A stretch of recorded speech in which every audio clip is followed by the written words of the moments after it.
स्वाहा ओम मणिप्रभा प्रदाताय स्वाहा ओम परमश्रेष्ठाय स्वाहा ओम स्वाय स्वाहा ओम योगमयाय स्वाहा योगिनाथकाय स्वाहा शुभाय स्वाहा ओम परब्रह्म विष्णवे स्वाहा परवीरविधाय नमः ओम ओंकार परसौख्याय स्वाहा हरिहर ब्रह्मेन्द्र विनाशाय स्वाहा सर्वभुवनाय स्वाहा जितेन्द्रियाय स्वाहा ओम मार्गदर्शकाय स्वाहा कर्णाटक अर्पणाय स्वाहा सहित ओमाय स्वाहा ओम चतुर्थाय प्रदेश देवलिष्ठाय द्रव्यते ओजीमानंदं जगदे परमपूर्ण मध्यभागुरे विष्णवेद वाचमकृतार्थपदाय रक्षाणाय भद्रेयां लक्ष्मीये गायवाय स्वाहा महालक्ष्मी धन्यवा ओम ब्रह्मा देवानां परितविनां प्राणां ऐकमदानां रुद्राणां जगतिर्वनारा उपम भक्त्यै मध्ये ब्रह्मदेवताय स्वाहा ब्रह्मदेवताय नमः प्रणो ध्यानो पादरविले समग्रे स्वाहा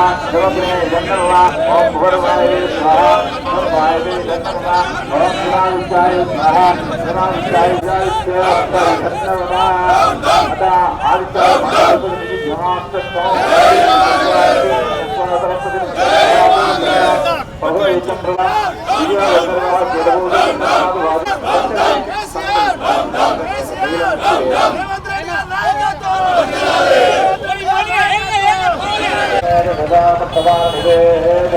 नमस्ते ओम सूर्याय नमः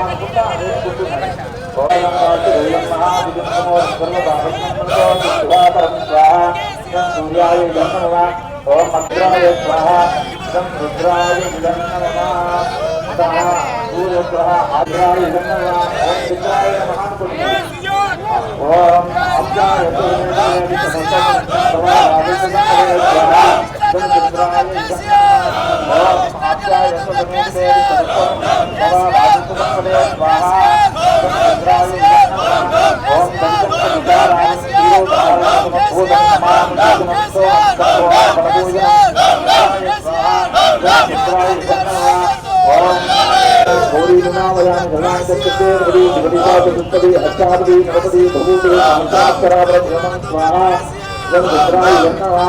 ओम चंद्रग्रह आदिदेवता प्रसाद देवताय स्वाहा चंद्रग्रह आदिदेवता प्रसाद देवताय नमः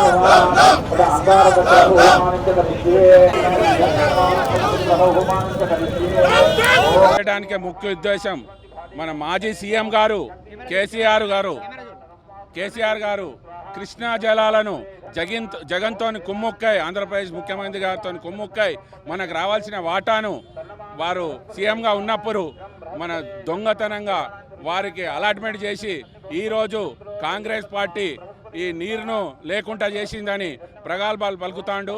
చేసిన అన్ని తప్పులన్నీ కేసీఆర్ చేసుకుంటా ఈ ప్రాజెక్టులన్నీ కట్టిన ప్రాజెక్టులను మేడిగడ్డ ప్రాజెక్ట్ అయితేనేమి కాళేశ్వరం ప్రాజెక్ట్ అయితేనేమి అన్ని ప్రాజెక్టులలో బాగా అవినీతి చేసి ఈరోజు ప్రాజెక్టులు కుంగిపోతానికి కారణమే అవినీతిమయమైపోయి అవి కుంగిపోకుండా ఈరోజు కాంగ్రెస్ పార్టీ నీటిపారుదలకు తక్కువ పెట్టిందని ఇంకా ఈ నీరునంతా వారు ఈ రైతులకు లేకుండా నీరన్ని ఎండగొట్టిండ్రని రేపు 13వ తారీఖు నాడు రైతులతోని నల్గొండలో మీటింగ్ పెట్టుచున్నారు.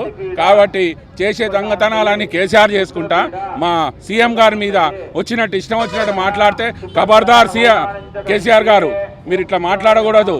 మీ ఎమ్మెల్యేలు కూడా మాజీ ఎమ్మెల్యేలు ఇష్టం వచ్చినట్టు మాట్లాడుతున్నారు. మీరు రోడ్ల మీద తిరగకుండా మేము కాంగ్రెస్ కార్యకర్తలం మిమ్మల్ని ఉరికించి కొడతాం. ఇలాంటి మాటలు మాట్లాడొద్దని మీ అందరికీ మేము విజ్ఞప్తి చేస్తున్నాం, సలహా ఇస్తున్నాం. నా పేరు పింగిలి వెంకట్రామ్ నరసింహారెడ్డి, కిసాన్ కాంగ్రెస్ ప్రెసిడెంట్, హన్మకొండ జిల్లా. ఈరోజు మేము ఇక్కడ కేసీఆర్ గారి దిష్టిబొమ్మ తగలబెట్టడానికి కారణాలు కేసీఆర్ గారు వారు దొంగతనం చేసి మీ మీద కాంగ్రెస్ పార్టీ దొంగతనం చేసిందని మా మీద అబండాలు వేస్తుండ్రు. వారు జగన్తో కుమ్ముక్కై మీ కృష్ణా జలాలను మొత్తం మనకు రావాల్సిన వాటాను ఆంధ్రాకు మరలించి మన తెలంగాణ రైతులను అబాస్పాలు చేసిండు కేసీఆర్ గారు గవర్నమెంట్ ఉన్నప్పుడు. ఈరోజు వారు ఏమంటున్నారంటే కాంగ్రెస్ పార్టీ రైతులను పట్టించుకోదు, రైతులకు రావాల్సిన వాటాను అడగట్లేదు, వాళ్ళు జగన్తో కుమ్ముక్కైందని మళ్ళీ మనన్నే అంటుండు ఉల్టా. కానీ ఇంతకుముందు పోలీసు వాళ్ళని పెట్టి వారు కృష్ణా జలాలను తరలించి జగన్ గారితో మాట్లాడుకొని వాళ్ళు ఏం మాట్లాడుకున్నారో తెలియదు, కానీ మన రైతులను నష్టం చేసిండ్రు. ఈ రేపు పొద్దుగాల 13వ తారీఖు నాడు రైతులతోని నల్గొండల మీటింగ్ పెట్టి మన కాంగ్రెస్ గురించి చెప్పడానికి మీటింగ్ పెడుతుండు కేసీఆర్ గారు. కాబట్టి వారు చేసే దొంగతనాలు, వారు చేసే పనులన్నీ మేడిగడ్డ కానీ కాళేశ్వరం కానీ ఈ ఏవైతే ప్రాజెక్టులు ఉన్నాయో వాటి మీద ఎంత అవినీతి చేసిండ్రో అని దాన్ని డైవర్ట్ చేయడానికి రేపు నల్గొండల మీటింగ్ పెట్టి వారి మీద ఎలాంటి అవన్నీ బయటపడుతున్నాయి కాబట్టి వాటిని పబ్లిక్ను డైవర్ట్ చేయాలి ఎంపీ ఎలక్షన్స్లలో అని నల్గొండల రైతులతో మీటింగ్ పెట్టి కృష్ణా జలాల గురించి నేను మాట్లాడుతున్నా అని దొంగ ప్రలాపాలు వాడుతుండ్రు. ఇది మంచి కాదు. కేసీఆర్ నీకు తగది. నువ్వు ఎంతమందిని మోసం చేసినావు, ఎన్ని కుటుంబాలు ఆగాలు చేసినావు, ఎంత దొబ్బిండ్రో మాకు అందరికీ కూడా ప్రజలకు తెలుసు. ఆ ఎంపీ ఎలక్షన్లలో నిన్ను ఏదైతే అసెంబ్లీ ఎలక్షన్లలో కనుక ఎట్లయితే ఇంటికి పంపించిండ్రో ఎంపీ ఎలక్షన్లలో కూడా నిన్ను ఇంటికి పంపించి నీకు ఒక్క సీట్ రాకుండా మొత్తం ప్రజానికం రెడీగా ఉన్నారు. నిన్ను మొత్తానికి రాష్ట్రం నుంచి పంపేయడానికి రాజకీయంగా రెడీగా ఉన్నారు. కాబట్టి ఖబర్దార్ కేసీఆర్, జాగ్రత్త.